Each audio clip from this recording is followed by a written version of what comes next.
Hi mga Beshi Wap! So for today's video, ayan nga, nagsha-shopping tayo. So nung nakaraan, ang sabi ko sa inyo wala akong pera. So may pera na ulit ako. Hindi, joke lang, wala pa rin akong pera. So itong mga vlog na to is super late vlog na.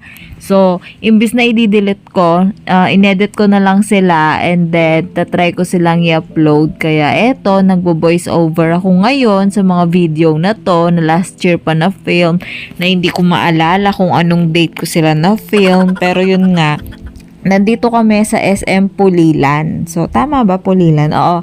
Sa may Pulilan kami and pumasyal kami dito kasi pinasyalan namin yung dating ka-workmate namin. So, matagal na to eh. So, yun, pumunta kami dito. So, naka-in pa kasi siya. So, ang nangyari, nihintay muna namin siya. So, nakailang so ako doon. Comment below nyo. Bigyan ko yung Gcash. Charis. Hindi yun nga. So, after namin siyang hintayin is, nag-decide kami na, sige, mamasyal muna tayo, tapos magtingin-tingin. So, may nahanap kami dito eh. Alam ko yung face mask, kasi kailangan ni Mahali sa work niya ng face mask. Eh, ang nangyari, nakalimutan namin umorder muna sa Shopee. So, nag-decide kami na, sige, habang o-order ako sa Shopee, maghanap na rin tayo dito. Ganun ang naging ganap. So, sa SM Pulilan, maganda din yung mall doon. Medyo maliit nga lang siya, di kagaya sa SM Pampanga, pero okay naman kasi meron naman din mga kainan. Okay naman talaga. So, pumunta na lang kayo. Di naman ako endorser ng SM. Yun nga. So, after namin dito is pumunta kami sa Mr. DIY pa nga yata yun. No? Doon kami nakakita ng mask. And after nun, yun, tingin-tingin lang kami dito kasi wala kami magawa eh. Alam mo yun, yung boring na boring kami sa buhay namin. So, gumala na lang kami. Ganun kami katindi. Sabi ko naman sa inyo, imbis na yung day off is ipapahinga namin, ang gagawin namin is sasagarin namin yung katawan namin. So, ending, kinabukasan, latang-lata kami sa work. Ganun talaga. So, enjoy now, sick later. Ganun. Hindi, joke lang.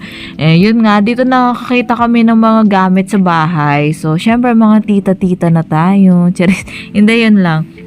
Nagustuhan lang namin tumingin and may nahanap din pala kami dito bukod dun sa mask is yung pabango ni Mahali na Wave. Hindi kami makakita. Pumunta na kami sa pen shop, sa bench, dito sa supermarket ng SM, wala pa din. So, nag-decide kami na sa online na lang bumili kasi available naman siya sa Shopee. Kaso, tinatamad kami. Tsaka matagal kasi minsan. So, after namin doon, nag-decide kami na mag-Samji. Kaya kami naglakad-lakad ng SM Pulilan kasi para mapagod at magutom. So, ending, makakarami kami ng kain dito sa Samjihan. So, ito is, isa na naman siyang Samjihan. Nakalimutan ko yung pangalan, pero, ito yung gustong-gusto ko na Samjihan sa Pulilan. Nasa 250 lang yata to, ganun. Pero sobrang sarap. Daig pa niya yung sa mga mamahalin na samgyupsalan. So, dito, nag-decide kami na dito ulit kumain. Kasi nung dati, kung nanonood kayo ng vlog ko, pumunta rin kami ng Pulilan. Pero, ang tinry namin nung una, ito, diba? Tapos yung sa pangalawa, iba na. So, di ko nagustuhan yung sa pangalawa. Mas gusto ko pa din tong nauna. So, dito kami ulit kumain.